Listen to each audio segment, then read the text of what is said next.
use the recommended driver, a supported GPU, and you're good to go. So how did we achieve Arnold GPU? We achieved Arnold GPU by building it on top of technology from Nvidia called optics. And we benefited from Nvidia expertise, and we set out to improve optics to make it suitable for production rendering with them. And we've been extremely happy with our work relationship with Nvidia. And some of the new production-oriented features in optics. And the biggest one, of course, which is something that's been in our heads since the beginning of the project, is that optics brought us RTX support from day one, really day minus 14. and with that, I'm not going to talk about RTX because we have in the room the best man to talk about RTX in the world, which is Steve Parker, the architect behind the RTX project. So let's all welcome Steve Parker for the next part of the presentation.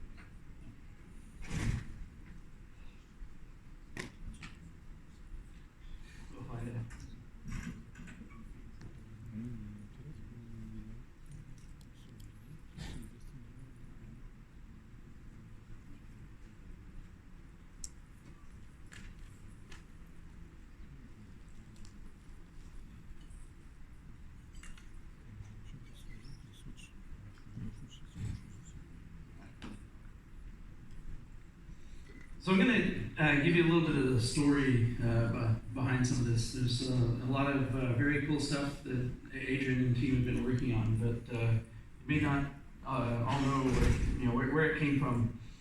So there's a handful of us that have been working on ray tracing for a long time, and these are some of the seminal works that I think of when I think of the foundation of that. Turner Whitted's paper we reconstructed physically at Siggрафa last year, if you were here to enjoy that. Followed by work on both global illumination at Cornell and distributed ray tracing by Cook and others. And ultimately kind of culminating in Jim Kajia's 86 paper. And that described path tracing and the rendering equation, and there's it's kind of inspired a whole bunch of people to go and figure that out, and how to make it work for production, how to make it work in real time. Well, there was an old joke. We can't actually find the origin of this joke, but ray tracing is the technology of the future, and it always will be. We're going to obsolete that one here shortly, but around that same time frame, just a couple of years before this, I met Marcos Gerardo, and I was a professor at the University of Utah, and he was trying to figure out how to make ray tracing work for production assets, how to make Arnold scale, and they just released their first movie using it. And it's really inspired a lot of other people, and it's amazing to see now where it's come, and the progress both in terms of capabilities as well as performance over that time frame. And around that same time frame is when I actually joined Nvidia, and Nvidia was starting a ray tracing group. We showed some very crude real-time things, especially compared to what we're seeing today, but we were really trying to figure out how could we make this work in real time. And we had performance of like 100 million-ish rays per second on a high-end GPU, but we thought, it's not really good enough. And how are we gonna get there?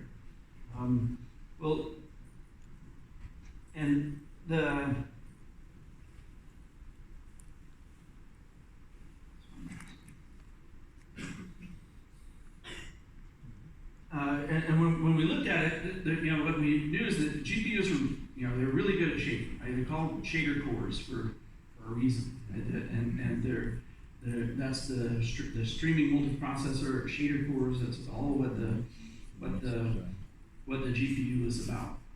But it turns out there's other things that we're kind of missing. One is acceleration structures. How are we going to build acceleration structures fast enough for real time, or how are we going to build them in parallel so that we're not just spending all of our time building some acceleration structures and then rendering it really quickly? How would we go about doing that? Another big piece to the puzzle is denoising, and our AI denoiser, which we released a few years ago, is working in Arnold as one of the main pillars of that strategy. Because you don't want to necessarily just brute force your way through it. That's not. Let's be smart about it. And what better way to be smart than with AI?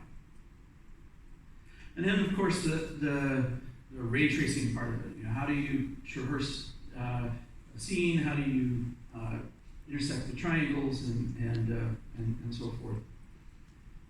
And so that ray tracing is kind of in any render, kind of the main building block, and it's usually one of the big performance bottlenecks. And so the question is, how do you find what triangle in a huge data set is the one that hits a certain photon that you're simulating? And to the computer, it doesn't really look like a bunny. It's just a bunch of numbers. And so what most renders have kind of converged to is something called a bounding volume hierarchy. Bounding volume hierarchy is where you have a box that contains some subset of the geometry. And if a ray intersects that box, you open the box and find several other boxes that contain some other subset. You open that box and eventually you'll find a set of triangles. And you can quickly figure out what ray that triangle what triangle that ray interacts with. And prior to RTX, we developed kernels and algorithms that would try to do this as efficiently as possible on those shader cores. And the challenge with that is that the shader cores then couldn't do shading while that process was happening. And we were actually pretty good at it. We could have continued doing that. But we felt like something that we needed to take a bigger step. That just waiting for process improvements and Moore's law and things like that was a little too boring. We wanted to really take a huge step forward and figure out how to make it have a step change in performance. So number one for real time, and number two for interactive use cases like a view on a day-to-day basis, and number three for improving or reducing the cost of offline production rendering. And at Siggraf last year, probably many of you were there, we announced the world's first ray tracing GPU. Had a huge event, bombarded Siggraf with this big historic milestone in the evolution of ray tracing and in the evolution of Nvidia. And interestingly, it's actually the first time we've ever launched architecture at Siggraf. So we thought it was something that was really focused at the professionals that are building content all day long, and we really wanted it to be something special for this audience, and so we reserved it for Siggraf, when usually we would launch it at other places and times. So that Turing GPU has been described elsewhere, but it's actually a really big change, and it's not just the ray tracing cores. We also have tensor cores that bring artificial intelligence to mainstream GPUs, as well as increases in memory bandwidth and memory capacity, NVLink, so you can connect more than one GPU to scale up to 96 gigabytes of memory, and just litany of performance improvements that make it better at ray tracing type workloads. So if we reflect back on that picture, the 3 buckets on the left that we had to work on algorithmically for the last 10 years, those are what the Turing SM is designed for, and what it's an excellent workhorse for normal graphics workloads, but it's also been expanded to ray tracing. And then the ray tracing cores do the traversal and intersection heavy lifting. And so what was I have these 2 slides backwards. So what previously was a whole bunch of instructions in order to test those bounding boxes for every single ray, we now have a dedicated processing unit that we call RT cores that offload that algorithm and provides a huge speed up for traversal and intersection, but it also allows the shader cores to continue working on other arrays to shape those operations, to shape them and sample them and compute all of the material properties and other things that Adrian just showed. So, and the result was roughly an order of magnitude speed up in overall ray tracing. And when you put it in the mix with other things, sometimes it's less, but it's really showing where we're trying to go with ray tracing performance.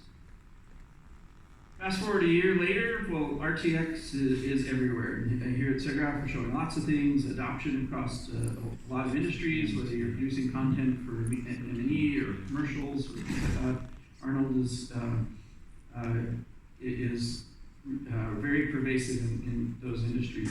We have RTX in laptops that we're showing, as well as research showing off some of the real-time ray tracing and celebrating the anniversary of the moon landing.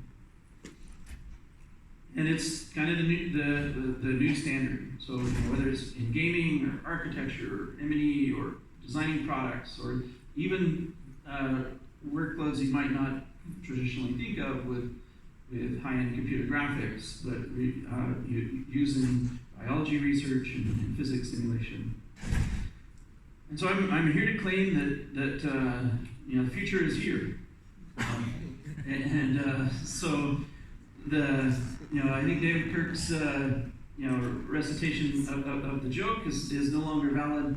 And I propose a new one. Maybe some of you have something that's more snarky, but I actually have students that written path tracers and put it on the back of their business cards.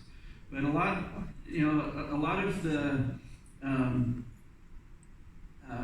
a lot of us in the industry, and whether it's Adrian or Marcos or myself, that we've been in this working on chipping away at this problem for a long time. And so it's ironic that I have a student that can put a path tracer on his business card, and yet Adrian's here showing you all the things he's done with it over the last year. And so there's this duality that's simple enough to fit on a business card, and yet complex enough to consume an entire career, and probably many more careers to come. So that's a little bit about where it came from. And so how do you access those ray tracing cores? Well, we have 3 ray tracing APIs, the Vulkan ray tracing extensions and Microsoft's DXR extensions to DirectX are the kind of the workhorses for the games that have been published recently with ray tracing and for some real-time applications. But we've been working very closely with Autodesk on Nvidia optics and figuring out how to make it be the workhorse for production scale rendering. So including things like massively complex shaders and complicated scenes and demand loading and other pieces like that. And optics is available. There's we support it heavily. But one of the things that we were I don't know, simultaneously impressed with and intimidated by was the original design goals from that Adrian just told you a little bit about. Was that Arnold GPU was going to be feature parity, and that doesn't mean like rewrite everything and add all the features to a completely different implementation. But they took a large chunk of the original implementation and were working to figure out how to make that work on a GPU. And that was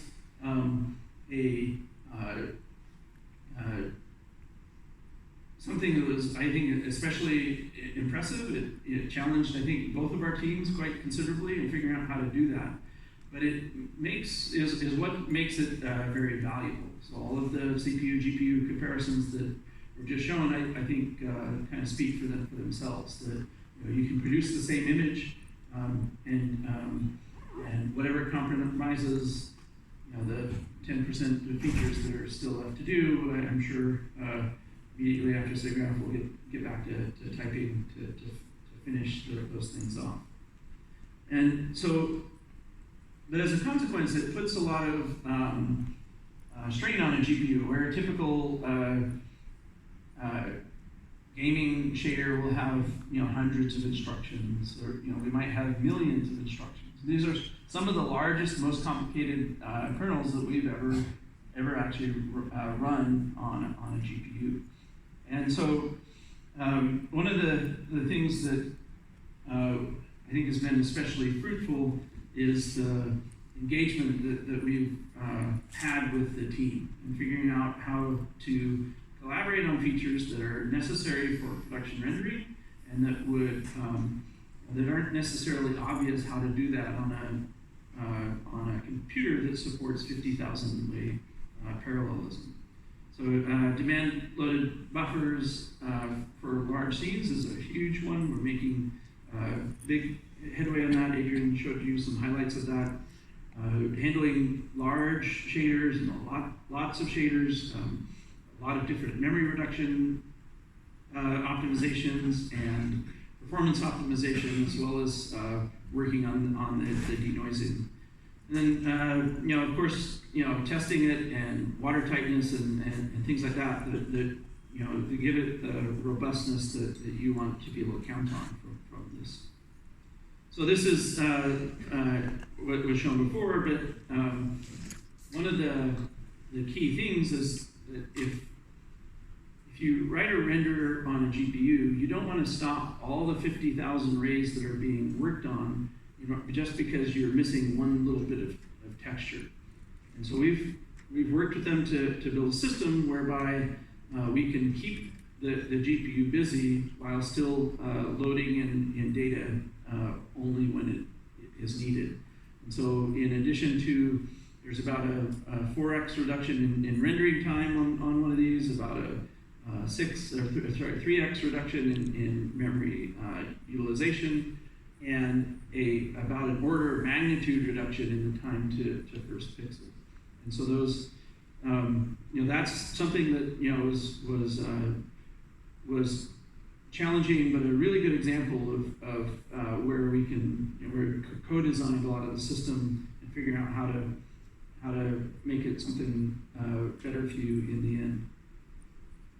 Then the last thing on my list was testing. And so we have now a driver program called the Nvidia Studio Driver. And so we've worked with renderers like Arnold to ensure that those are tested on our drivers before they are released. It also has some additional features that are useful for creatives, and that is going to be a program that we continue going forward to ensure that you know how to get quality drivers that have been tested against the applications that you care about. And so that's a little bit about the story of where it came from. I guess I just want to say in closing that I've really appreciated the collaboration we've had. It's Adrian and his team have been just amazing to work with, sharp, and and friendly and productive and all of the good things that you'd look for in a collaboration. And I think the progress that's been made over the last several months is a really good expression of how that works out.